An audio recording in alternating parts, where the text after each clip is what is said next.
Sa tingin ko may potensyal ang bahay na ito. Malaki ang lupa mo. Nandito pa ang Christmas tree. Narito ang uniforme ng militar ng lalaki. Kasya pa sa akin. Ano ito? American Security Products. Mukhang gun safe ito. Posibleng may mga gamit pa rito sa loob.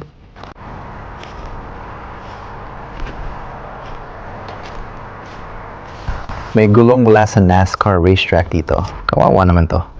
Ang ganda ng kwarto para sa RV. Bakit kaya iniwanan ang lugar na to ng ganito? O bakit nga ba? Ibenta na ito!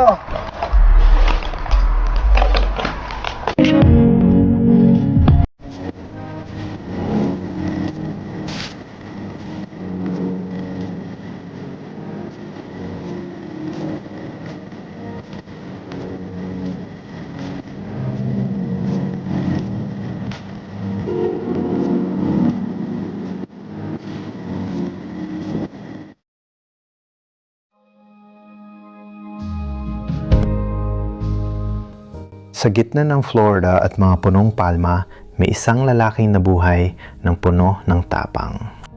Ang abandonadong bahay na ito ay pagmamay-ari ni Henry, isang veterano ng Air Force na matapang na lumaban sa digmaang Vietnam. Pagkatapos ng digmaan, bumalik si Henry sa Florida kasama ang asawang si Sarah. Nanirahan sila sa maliit at kaakit-akit na bahay na ito. Isang tahimik na kanlungan kung saan nila sinimulan ang paglalakbay bilang pamilya. Lumipas ang panahon at lumaki ang pamilya nila. Sina James at Emily ang nagpasaya sa kanilang tahanan. Ang bahay ay saksi sa kanilang saya at luha. Nagsilbing kanlungan at nagbigay ng hindi malilimutang alaala. Lumaki ang mga bata, nag-aral sa kolehiyo at nagsimula ng sariling buhay. Masaya sina Henry at Sarah sa mga alaalang nabuo nila at namuhay silang magkasama sa pagre-retiro. Unti-unting dumating ang ginintuang mga taon at ang bahay na saksi sa mga salinlahing puno ng pagmamahal at kaligayahan ay naging simbolo ng matibay nilang samahan. At habang lalong bumigat ang dala ng katandaan, sina Henry at Sarah ay pumanaw rin sa huli. Ang bahay na ipinagkatiwala na ngayon sa kanilang panganay na anak na si James ay nanatiling paalala ng pamana ng kanilang mga magulang. Lumipat siyang muli sa bahay kasama ang kanyang asawa at anak. Ngunit sa kasamaang palad, dumating ang mga hindi inaasahang pagsubok at ang bigat ng problemang pinansyal ay nagpadilim sa kanyang buhay. Kinailangan nilang lisanin ang mahal nilang tahanan. Lumipas ang mga taon, ang bahay na dating masaya at puno ng pagmamahalan ay napabayaan at unti-unting nasira. Ang mga pader nito ay tinamaan ng panahon at ang bubong ay lumaylay dahil sa bigat ng mga taon. At ang masiglang buhay na minsang namayani sa loob ng tahanan ay isa na lamang malayong alaala. Kamusta Ron fam? Kakadating lang namin dito sa abandonadong mansyon. Tingnan nyo ang driveway. Makikita mong matagal nang walang dumaan dito. Nasa unahan si Trevor.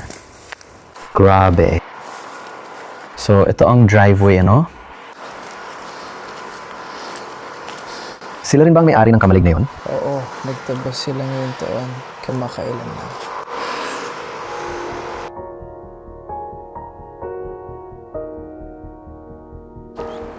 Oh, parang may dumaan ding sasakyan dito.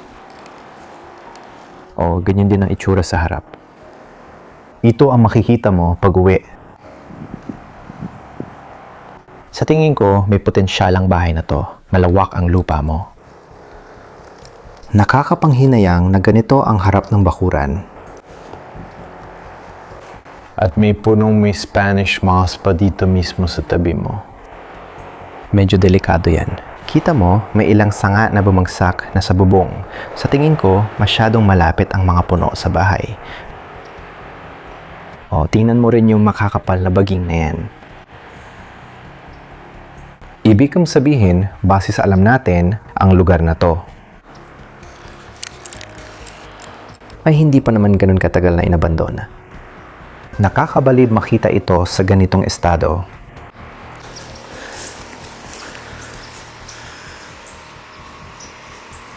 Dati, maganda-ganda rin ang bahay na ito. Sobrang liblib dito, walang kapitbahay sa paligid. May privacy ka dito. At dati rin itong driveway papunta sa garahe. Excited talaga akong ipasyal kayo ngayon. Bago tayo pumasok, pindutin muna ang like button. Tara na! Parang bakuran nila dito sa likod. Halatang marami ng pinagdaanan. Sobrang tinubuan na ito ng mga halaman.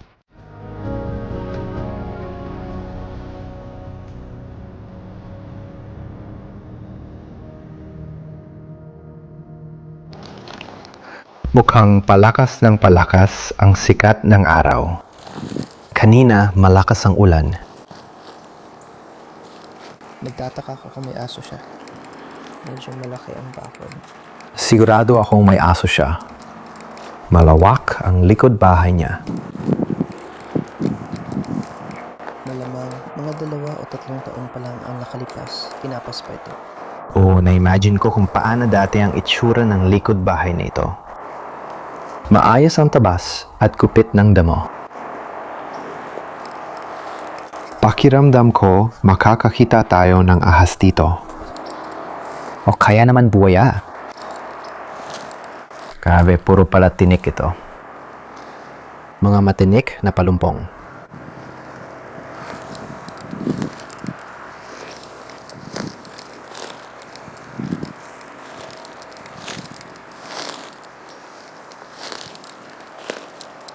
Gusto lang namin makita kung ano meron dito.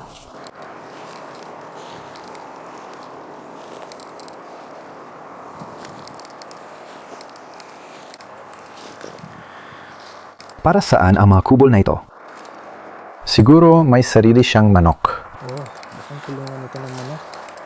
O parang kulungan ng manok talaga ito. Hugasan. Palanggana.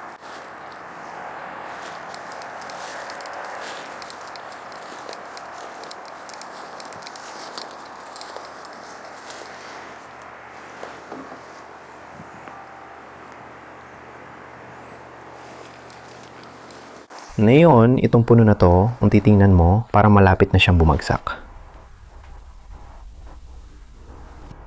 Pero baka yung mga ulap lang ang bibigay ng ganong ilusyon. Mukha na itong patay. Hindi na ako magugulat kung bumagsak na yan sa lalong madaling panahon. May isa pang patay na puno. Ane. Mukhang may nakuha tayong ilang seresa.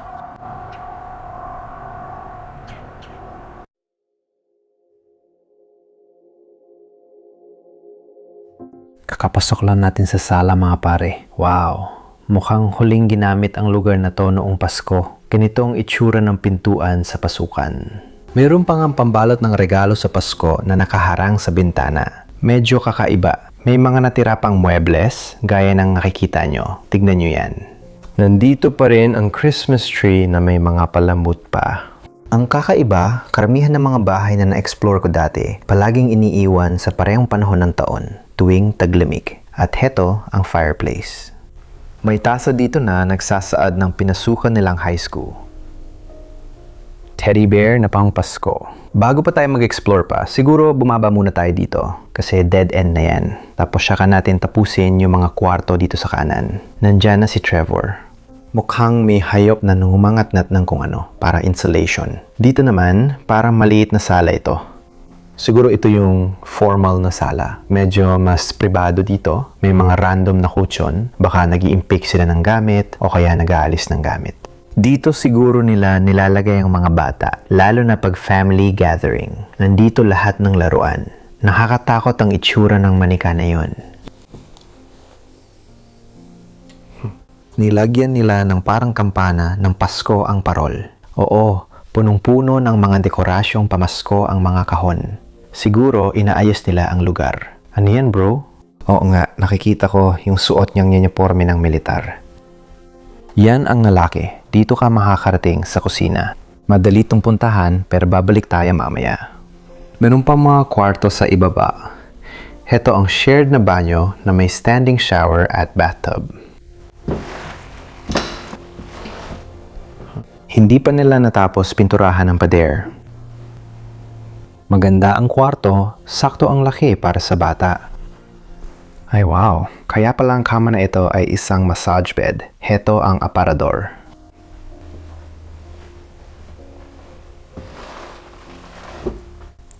Medyo mas malaki ito. Maligayang Thanksgiving. Nakakabaliw isipin na iniwan ang lugar na ito sa panahon na karaniwan ay nagsasama-sama at nagdiriwang ang pamilya. At nakakalungkot para sa pamilyang ito, kinailangan lang talaga nilang lisanin ang kanilang tahanan. Medyo malaki rin ang closet na ito.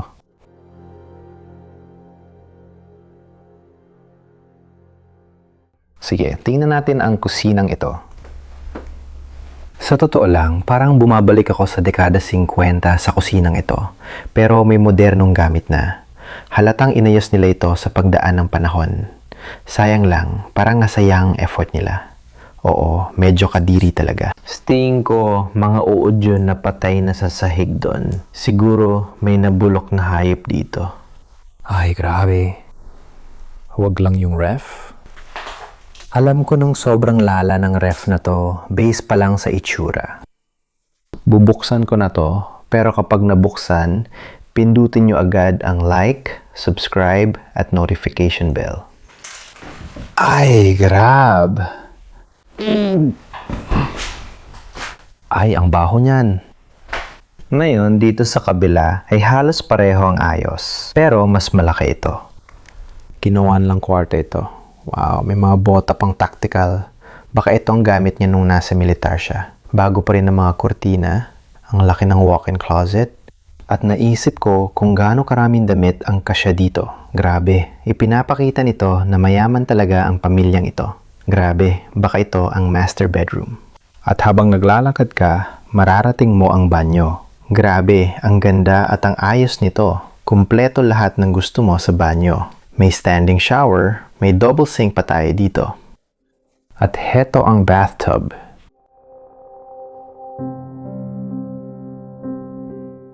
Ang ganda talaga. May mga bintana rito na hindi natatanaw mula sa labas. Kaya alam mo, may privacy ka talaga dito. Mukhang may infestation ng putakti. Ang daming patay na putakti sa bathtub na to. Yuck! Tingnan mo tong insekto na to.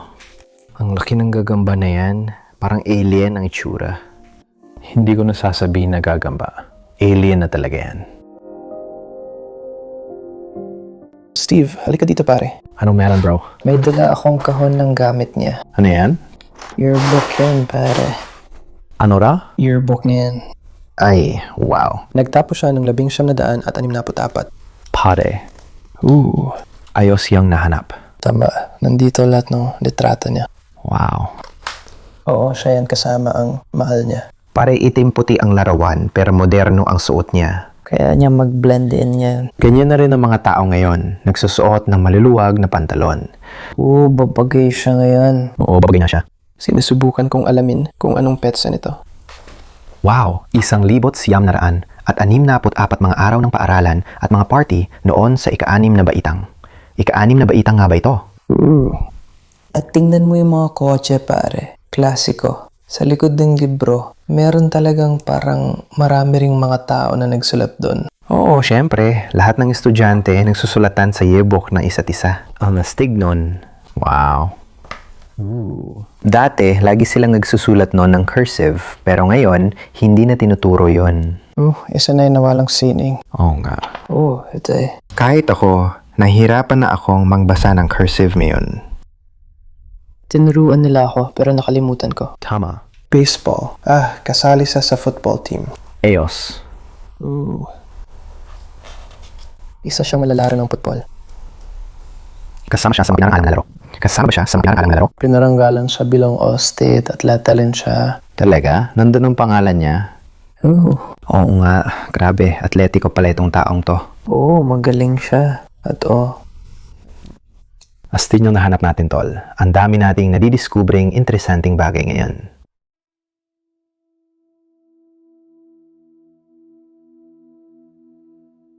Nandito sa tabi ng bintana ang mga uniforme ng militar ng lalaki. Tingnan natin ng mas malapitan ang mga ito.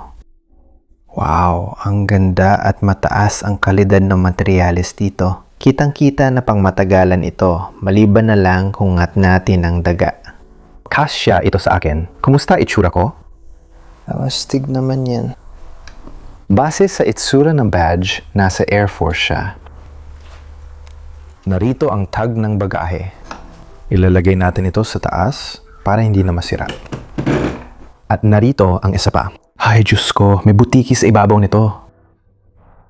Bro, may butiki lang dito sa bagay na to. Wow. Ay, grabe. Ano ba yan? Sige, sakay ka sa akin bro. Sampa ka na. Ano ba yan? Ang bait naman niya. Nasa likod mo siya. Masayang kasama sila. Sana. Nasaan na ba siya? Oo, nakasampa pa rin siya sa'yo. Bro, gusto ko. Atchat ka sa akin. Uy, halika na. Uy, lumapit ka dito. Halika na, butike. Uy, halika na. Halika na. Uy, halika na.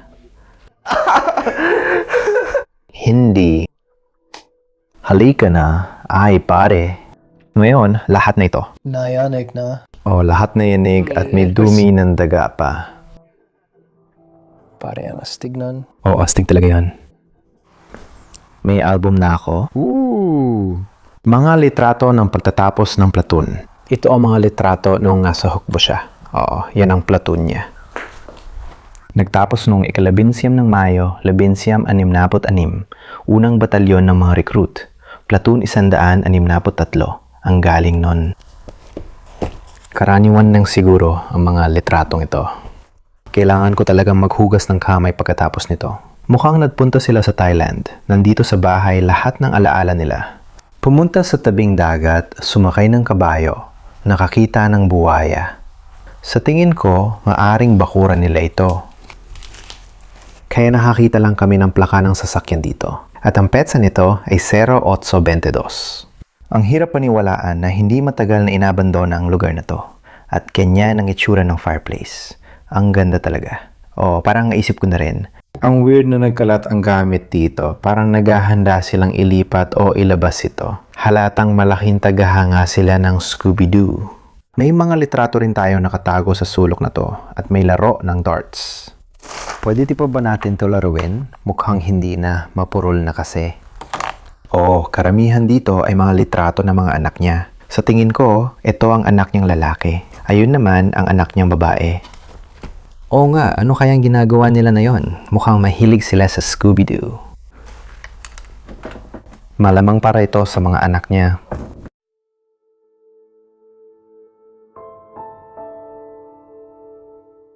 May mga hagdang paakyat sa itaas. So tingin ko itong pangunahing hagdanan. Sa totoo lang, ito lang ang hagdanan papunta sa ikalawang palapag. At meron ding likurang pasukan o labasan papunta sa garahe.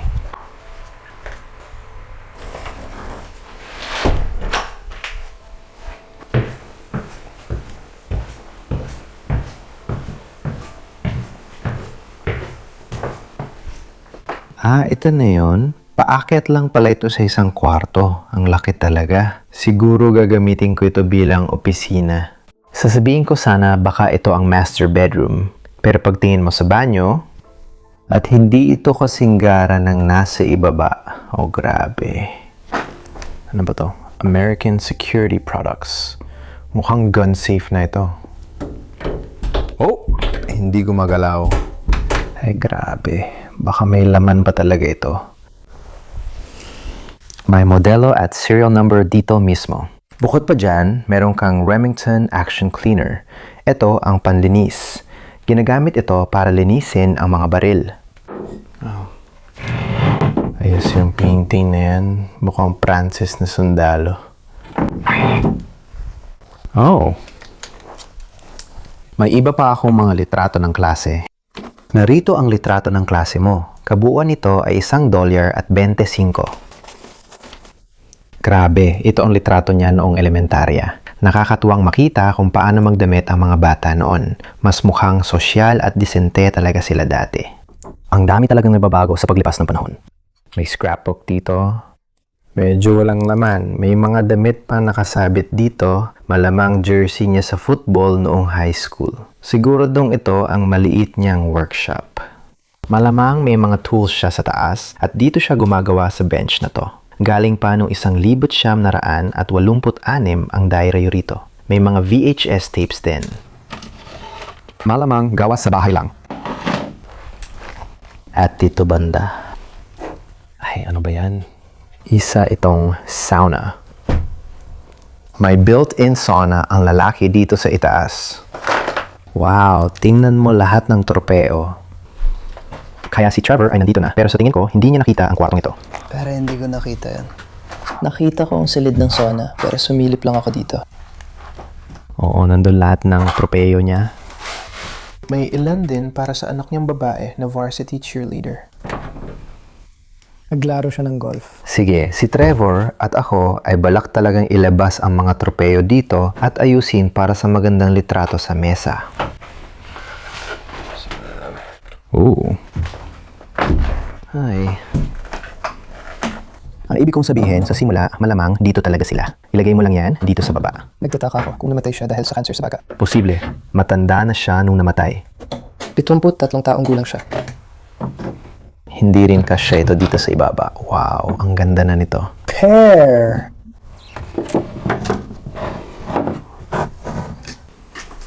Kaya kung makita mo man ang setup na to sa video ng iba, alam mo kami ang nauna. Ayos? Sa amin ang credit. Habang inaayos namin ang mga tropeo dito sa desk, may nahanap pa kami ibang gamit gaya ng mas maraming album at larawan. Mukhang ay hindi. Mukha itong high school diploma. Tiyak na sa kanya iyon. Narito pang isa. Nakakapagtaka na may dalawa siya nito. Sa tingin ko, isa doon ay kopya lang at ito marahil ang orihinal. Heto na ang album na yon.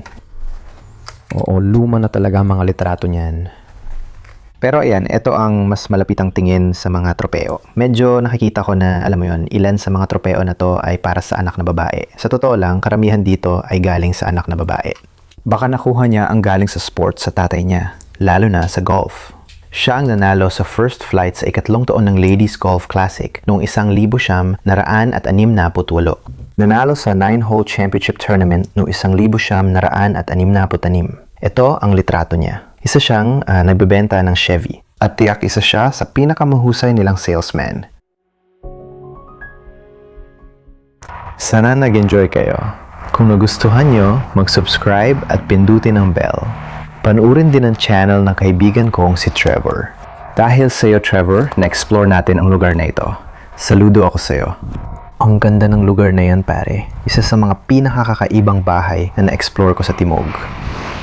Pero oo, sabihin nyo sa comments kung ano ang pinaka-nagustuhan nyo tungkol doon. Para sa akin, siguro yung kwento at yung mga nakita natin sa loob. Parang pagbabalik sa mga alaala. At yung gun safe. Sana talaga nabuksan namin yon, pero ginawa namin lahat para ipakita lang.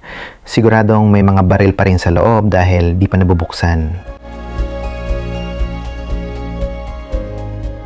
Kinabukasan, nadiskubre naming magkaibigan ang isa pang kakaibang abandonadong bahay.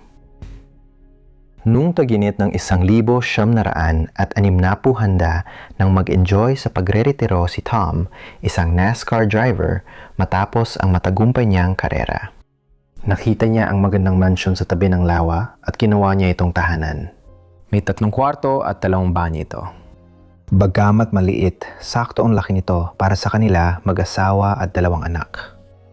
Mahilig si Tom sa mga kotse at nag-ipon siya ng ilang sasakyan, pero ang paborito niya mga kotse ay palaging mga Cadillac. Madalas siyang nasa garahe, nagkukumpuni ng mga kotse niya o humahanga sa koleksyon niya. Mahilig siyang maglakbay gamit ang paboritong RV para tuklasin ang malalayang lugar. Ang asawa niya ay mahusay na chef at gustong magdaos ng pagtitipon ng pamilya. Lumipas ang mga taon at lumaki ang kanyang mga anak na lalaki. Pagkatapos ng kolehiyo ay umalis sila sa bahay.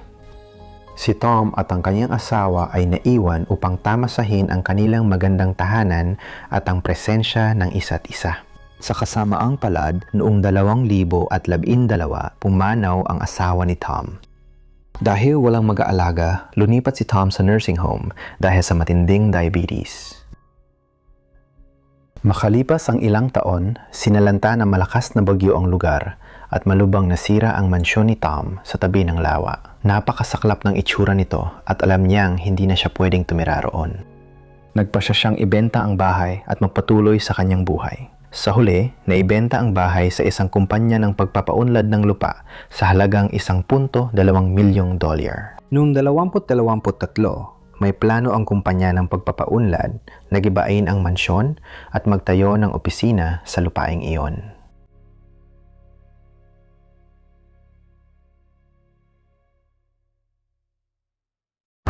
Kumusta na kayo ngayon, Pamilya Ronin? At welcome muli sa panibagong pag-explore natin ngayon. Ngayon, isasama ko kayo sa pagpasok namin ng mga kaibigan ko sa abandonadong mansyon na ito. At ang arkitektura ng bahay na ito ay kilala bilang cracker style. Ito ay isang bagay na makikita mo lang dito sa Timog. Ngayon, talagang kamangha-mangha ang lugar na ito. At sa tingin ko, mag-i-enjoy kayo dito ng sobra. Hindi lang itong mansyon ang i-explore natin, kundi may mga sasakyan din tayong makikita. Mga bihirang vintage na kotse. Kaya para sa lahat na mahilig sa kotse dyan, pindutin nyo na ang like button para sa video na ito. Kasama ko ngayon ang mga kaibigan kong mahilig mag-explore, sina Trevor, at kasama rin natin si Blood Recrutioner. Nandito ako sa Florida, pinupuntahan ng maraming lugar at ipinapasyon nila ako rito. Nung una kong makita ang litrato ng lugar na to, sabi ko, kailangan puntahan at idokumento. Ngayon, nandito na ako. Medyo wasak na talaga ang lugar, grabe. Nakusap ko pa nga mismo ang may-ari habang tinitingnan ko ang lugar. Pinayagan niya lang kaming mag-explore dito. Sinabi pa niya na pwede naming kunin ang kahit anong gusto namin, na talagang nakakagulat. Ang bait niya. Nagbigay din siya ng kaunting impormasyon. Dito siya nakatira mula pa noong dekada 60 hanggang 2013 nung lumipat na siya sa isang retirement home. Marami siyang naging problema sa kalusugan. Pangunahin, may diabetes siya, kaya doon na siya nananatili hanggang ngayon. Iniwan na talaga ang bahay na ito sa kalikasan at unti-unti na nasisira gaya na nakikita mo. Wala na talagang pag-asa para dito. Kaya sabi niya, gusto na niyang ibenta ang lupa at ipaggiba ang dating bahay niya. Naiintindihan ko naman kung bakit. Sa tingin ko, hindi na talaga kayang ayusin ang lugar na ito. Nakakalungkot man. Pero sobrang excited ako. Sana kayo rin. Bago magsimula ang adventure na ito, gusto kong pindutin niyo ang like button at tara na.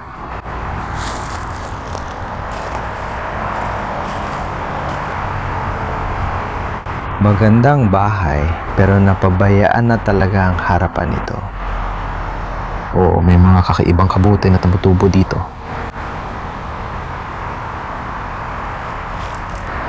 Maisip mo bang lumabas sa deck, magpahinga sa sofa, at magpatugtog ng musika sa record player na ito?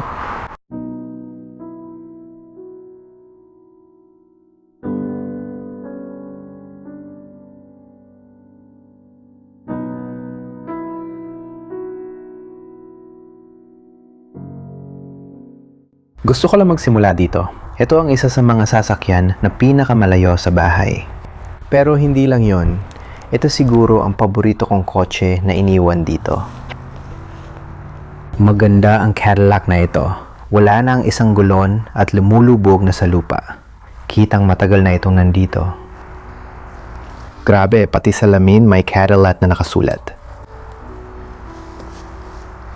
Gusto ko yung bulok na nitong itsura. May mga baging na tumutubo sa loob. Oo, makikita mo talagang kalidad at husay ang paggawa ng sasakyan na to. Maganda pa rin ang pintura. Ganito ang itsura sa loob.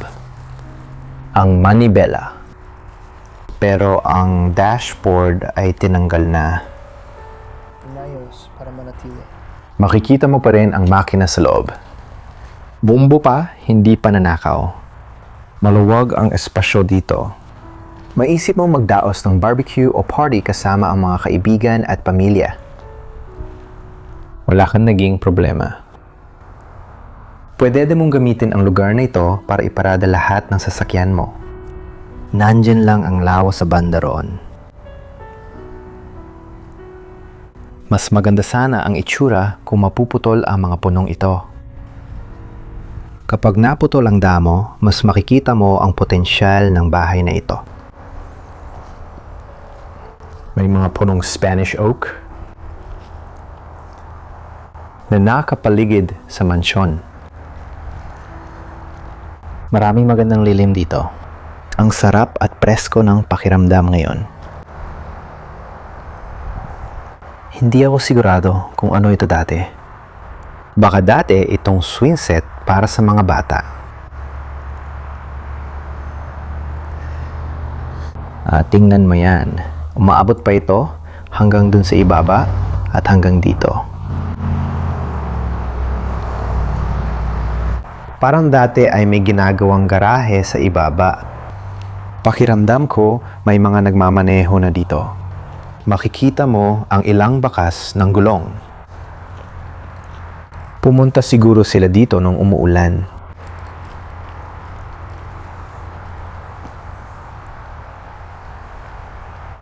Tingnan mo ang gulong dito. Maraming rim at lumang gulong dito. Parang naging maganda itong garahe dati. Siguro kasya rito ang hindi bababa sa 6 na sasakyan. At pwede ka pang magpatuloy pababa.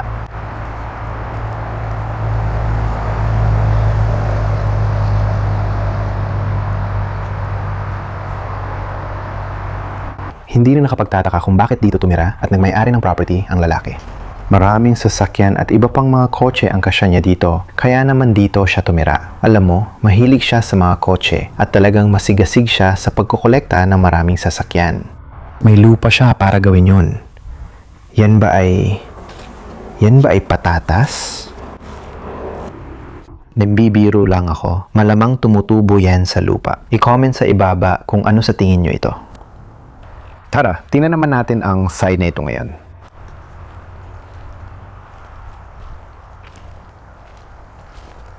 Makikita mo ang isang camper van sa malayo.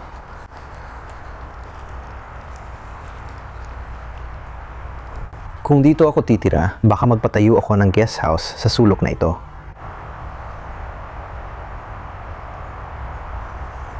Mukhang naglagay sila ng swing set dito mismo. Tingnan mo, kararating lang si Chris, Blood Recruiter. Napanood nyo na siya sa mga dating video. Ngayon, magkakasama na kaming 3. Nakapunta na rito dati sina Trevor at Chris. Palapit na kami sa mansyon, pero may ilan pa kaming kailangang tingnan sa labas. Tingnan mo ang dami ng propane tanks na ito.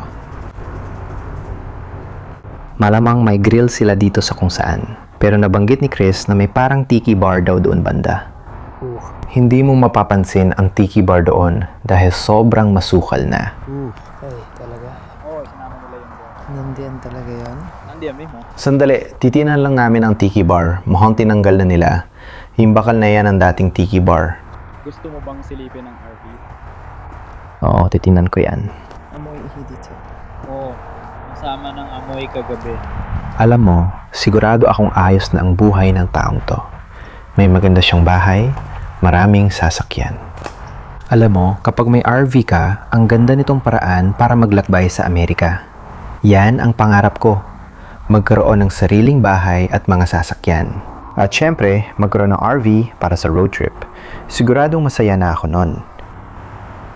Ang ganda nito. Naisip ko kung pwede pa ma-restore, pero marami ring sira.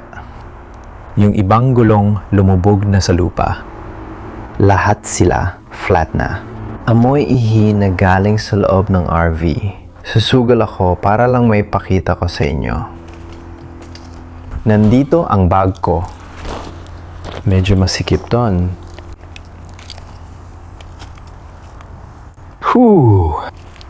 Amoy nga talaga.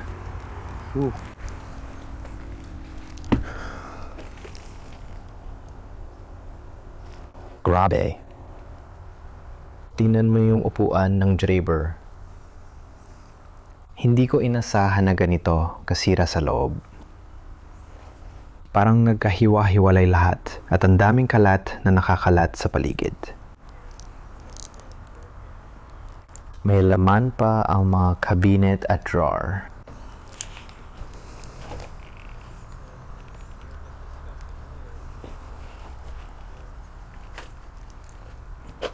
May surround sound system pa nga dito sa loob.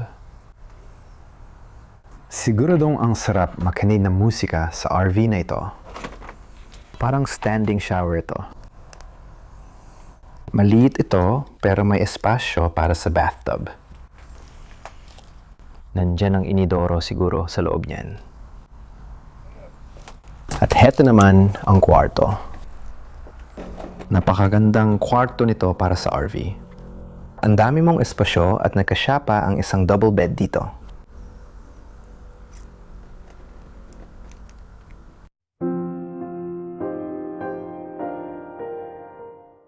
Ang astig doon, bro. Sulit na kahit amoy ihi pagpasok ko. Papasok ako ng todo. Hindi ko pa ito nakikita nun. Mayan ko lang napansin na may bumagsak palang puno sa tabi nito. Nais kong makita kung ano nasa ilalim ng puno.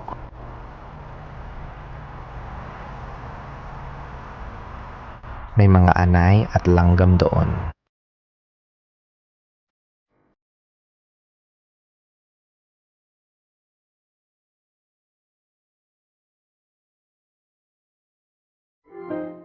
Ang saya nung tiningnan ko yung RV.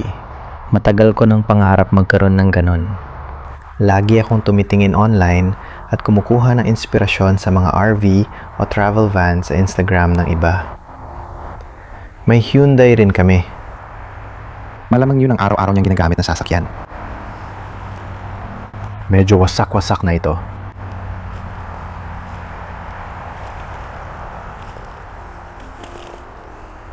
Buo pa naman yung gilid. Mukhang okay pa ang dashboard. Nagulat ako na walang tinanggal para ipa-scrap tulad ng mga wire. At nandito pa rin ang makina. Kaya alam mong hindi talaga alam ng maraming tao ang lugar na ito. Walang nanakaw.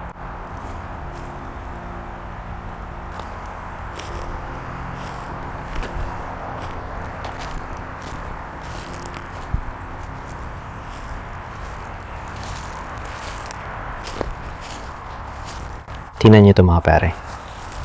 May gulong ng NASCAR na pangkarera dito.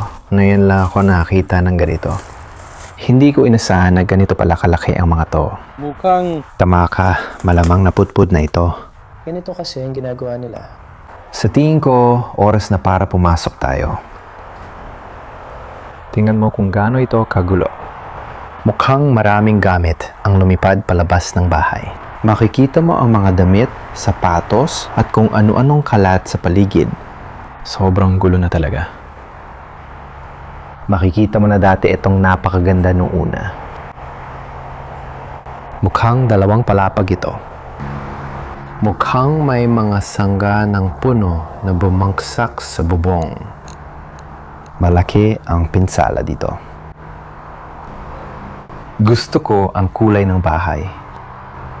Parang mint green ito. Sige, sobrang excited na akong ipasyal kayo sa loob. Sana nag-enjoy din kayo sa tour sa labas. Ang dami nating nakita ang astig na sasakyan. Ang saya talaga, pero oras na para pumasok tayo. Bago ako pumasok, siguraduhin ninyong pindutin ang like button. Ibebenta ba ito? Gigibain na ito. Papaba nito. Oh. Kikibain mo na pala ito. Oh, sobrang sira na kasi. Oo, mukhang sira na talaga at hindi maganda ang kalagayan. Oh, kailangan ang tanggalin niya. Ayun, nandun ang camera. Alam ko na nga ba? Oh, alin ang nakuha mo? Canon ito. Yung Canon, alin din? T7i Rebel. Yung pito. Ano meron ka? Ito ang Sony. Sony. Oh, Sony ang gamit to. Gusto ko rin maging Sony guy pero mas madali talaga yung isa. Mas maganda ba talaga? So ano alam mo tungkol sa lugar na to? Bakit kaya iniwan na lang tong lugar na to ng ganito? O bakit kaya? Naibenta na ito. Sige, oo, nagpipicture lang kami. Sana ayos lang. Pwede mo na, itong kunin. Sige. Kunin mo. Sige, salamat. Salamat. Sana maging maganda ang araw mo. Mga pare, ang saya ko na kalmado siya. Sobrang saya ko na kalmado siya. Ako rin. Nilapitan niya ako at tinanong, anong ginagawa mo dito? Akala ko nangaasar lang siya. Akala ko hindi siya seryoso, pero nung nagsalita siya, nalaman kong mabait pala siya. Oo, sobrang bait niya talaga. Sinabi niya sa amin na pwede pala kaming kumuha ng mga gamit. Oo, sabi niya kunin na lang namin kotse at lahat na nandito. Oo, sasabihin ko kay Chris yun. Napakabait nung lalaki. Sana ganun din ang ibang tao kapag may nakita nag-explore sa abandonadong lugar. Alam mo yon, alamin mo lang kung marespeto ba ang mga tao o hindi. Kung marespeto naman sila, maging mabait ka rin sa kanila. Ang ginagawa lang naman namin ay idokumento ang lugar at kumuha ng mga litrato. Kung nagnanakaw o naninira kami ng lugar, natural lang magalit ang may-ari o makakita nun. Naiintindihan ko yon. Pero talagang mabait siya. Sinabi niya na pwede pa kaming magpatuloy sa pag-explore ng lugar. Di ko sure kung nakuha sa camera, pero sabi niya, gigibayin na nila at aalisin lahat dito. Kaya parang sabi niya, kunin niyo na lang kahit ano. Kunin niyo kung anong gusto niyo. Kunin niyo pa yung kotse. Kunin niyo na rin ang bahay. Ayos lang lahat. Kailangan mawala ang lahat ng ito. Oo, para mawawala na lahat ito. Palagay ko, mawawala ng lugar na ito ngayong taon. Hinimok lang niya ang mga tao. Asawa ba yon? Siya yon at katabi ng upuan. Oo, yan mismo ang larawang kuha nila. Baka siya ang asawang nakatira rito. Talagang naipon lahat dito sa loob. Puno lang talaga ng kalat ang sahig.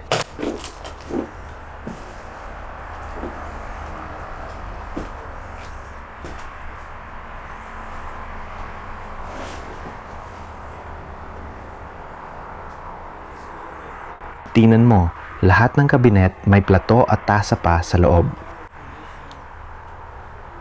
TV.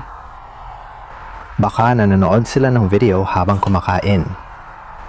Kitang luma ng lugar na to. May VHS tape pa sila tulad ng South Park Volume 5. Ayos.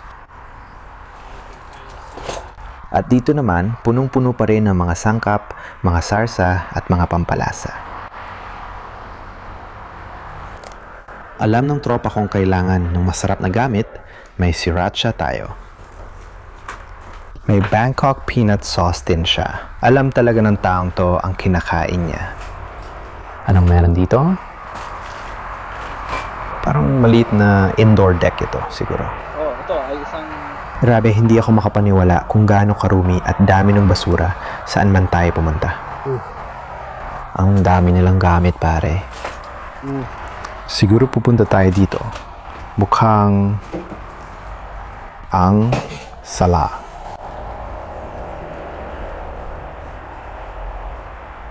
Baka hoarder yung lalaki. Ang daming gamit dito.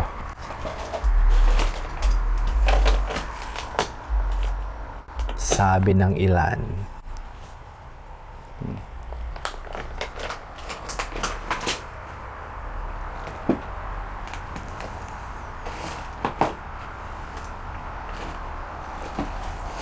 Maraming laruan ng bata dito. Siguro pag-aari ng mga anak niya.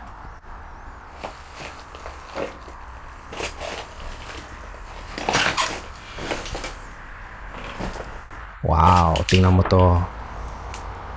Hindi pa ito nabubuksan. Hindi ko pa nakikita ang ganitong bote ng Budweiser, pero hindi rin ako umiinom. Baka hindi ito ganun kabihira. May ticket kami sa Charlotte Motor Speedway. Malamang pumunta siya sa event na yon. Nakalagay doon ang petsa. 1:00 ng hapon, Oktubre 5, 1946. Wow! Grabe! Tingnan mo ang header. Ang lipot mo, pare. Sobrang laki ng pinsala. Gusto ko talagang ayos ng bahay na to. May brick na fireplace ito. Doon mismo sa ibabaw. Mayroon kaming mga ticket sa Charlotte Motor Speedway. Malamang pumunta siya sa event na yon. Nakalagay ang petsa doon. 1:00 ng hapon, Oktubre 5, 1946. Wow! Ito ang harapang pasukan. Nasa tabi tayo ng abalang kalsada, kaya ayaw kong lumabas. Baka may makasalubong tayong usisero na magtatanong kung bakit tayo sa abandonadong bahay. Wala naman tayong ginagawang masama kundi kumuha lang ng litrato at video. Wow! Heto ang isa pang Camaro. Hindi ko alam na nandun yun. Tingnan natin yun pagkatapos ng pag-ikot. Sige, akyat na tayo agad. Marami pa ring gamit kahit umakyat tayo sa itaas. Ibig kong sabihin, mas maluwag-luwag ito kumpara sa baba. At may 3 kwarto tayo dito sa itaas. Ay, masama ito. Malamang kwarto ito ng bata based sa wallpaper. May bagay dito mula sa 2023. Talaga? Gagamit ako ng handheld dito dahil masikip at mahirap gumamit ng gimbal. Tingnan natin ang ilang kwarto dito. Oh, pinakita ko na to sa inyo kanina nung may gimbal ako. Hindi ko nga alam kung dapat kang pumasok sa loob. Hindi mo alam kung ano na ang lagay ng sahig. Hindi mo rin alam kung ano ang itsura ng sahig sa ilalim ng tambak ng mga kalat na to. Susubukan ko pa rin pumasok ng kaunti. Wala naman akong nakikitang kakaiba o nakakatakot. Dito ay isa pang kwarto.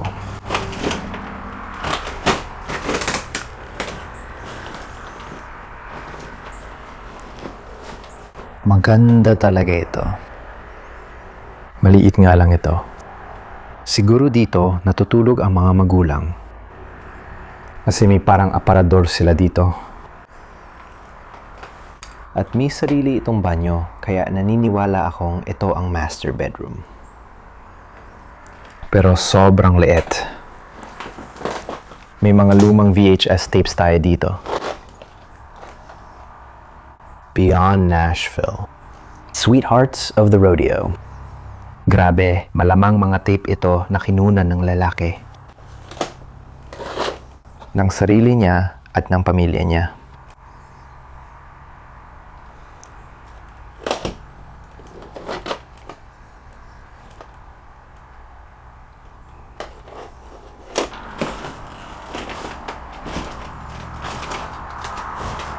Tingnan natin yung huling kwarto. Ay, ano ba yan? Naalala ko to nung bata ako. Sa tingin ko, nagkaroon din ako ng ganito dati. Parang robo-aso lang to.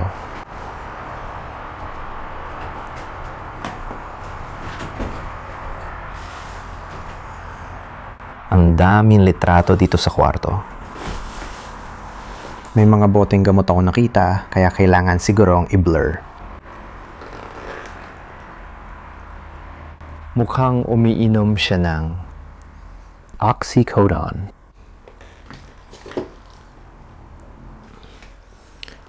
Mga litrato ng karerahan na dati niyang pinupuntahan.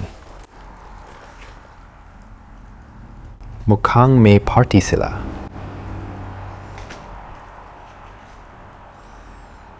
Pakiramdam ko, ito yata ay isa sa mga rocket launch na ginawa ng NASA.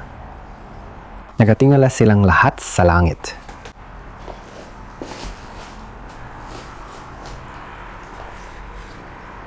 At may dalawa silang aso, isang German Shepherd at isang Beagle.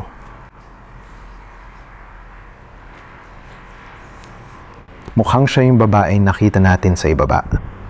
Malamang siya ang nanay. Ayan ang anak na lalaki. Ang daming litrato. Ang buhay na meron sila noon. Parang opisina ang kwartong ito. Malamang ito ang track na dati nandito. Ano ba to? Medyo bago pa ito. Sa tingin ko, parang AirPods ito. Ka-willy-willy. Ay, ano ba yan? Sabi ko, bumaba na lang tayo at tingnan yung isa pang Cadillac sa tabi ng bahay. Malamang, dito rin tayo lalabas. Oo, medyo marahas. May mga ganyan talaga. Oy, sa totoo lang, mukhang may pinto dati dito. Oo, meron nga dati. At baka may mga hagdang ginawa dito para makarating sa bahaging ito. Baka may nagtanggal ng mga iyon. Ooh. Ay, putang ina. Ayos, Kadiri. Ang laki ng kotse na yon. Kawawa naman ang kotse. Mukhang may kumuha ng ilang parte ng makina. Sa tingin ko, naimaneho pa ang kotse papunta rito. Nakakagulat kung gaano kabilis magbago ang lahat. Alam ko, tignan mo yan. Lubos na itong natakpan ng malalaking dahon.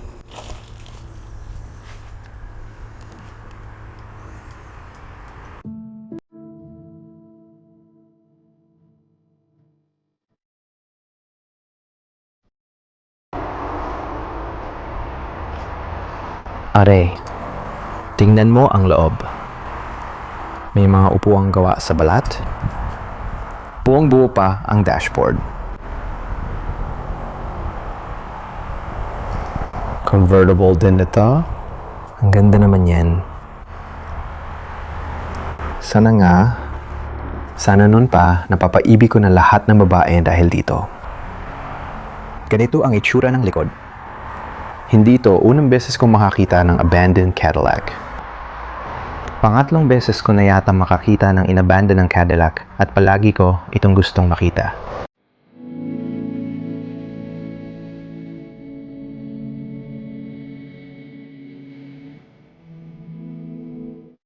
Sige Ronin fam, maraming salamat sa panonood hanggang dulo ng video. Sana nag-enjoy kayo ng gusto. Kung nagustuhan ninyo, huwag kalimutang mag-subscribe at pindutin ang notification bell. Tingnan nyo rin ang Tropa, Blood Recruiter at Adventuring with Trevor dito. Makikita ang mga links sa description sa ibaba. Sobrang saya ko sa bahay na ito at grabe ang adventure natin. Huling araw ko na sa Florida kasama ang tropa. Hanggang sa muli mga kaibigan, ang saya ng Florida Explore trip. Pero guys, siguraduhin nyo i-like at i-smash ang like button at mag-iwan ng komento sa ibaba. Kung gusto nyo bumalik ako, gagawa tayo ng part 2 ng Florida. Anyway, talagang nag-enjoy ako sa bahay ng sobra. Para sa akin, ang nagpapatangi rito ay ang mga sasakyan. Gustong-gusto ko yung mga kotse at RV na naiwan. Marami pa rin kakaibang bagay dito. Nakakabalib na naabutan namin ng may-ari, pero salamat sa Diyos at nabait siya.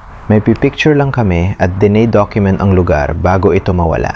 At kaya ng sinabi niya sa amin, at kaya ng sinabi niya, ang plano niya ay talagang ipagiba na lang itong lugar na to. Nabenta na raw ito. Sinusubukan niyang alisin lahat ng nandito para sa bagong development ng mga office complex. Kaya ayon, tapos na. Hanggang sa susunod mga kaibigan, huwag ninyong kalimutan na mamuhay kasama ang Freedom Wonder at magkikita tayo ulit sa susunod. Peace at salamat sa panonood.